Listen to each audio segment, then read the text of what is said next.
संसार दावानललीलालोका प्रणय कारुण्य घनाघनत्वं प्राप्तस्य कल्याण गुणार्णवस्य वन्दे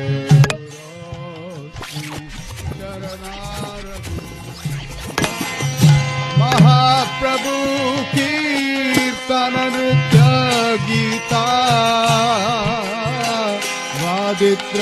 वादित्रमाद्यं मनसोरतेन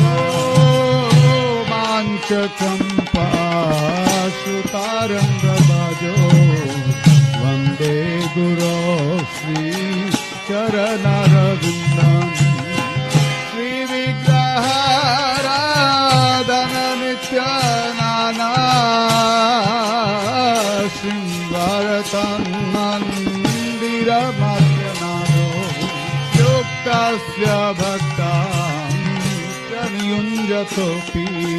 वन्दे गुरो श्री चरणारविन्दम्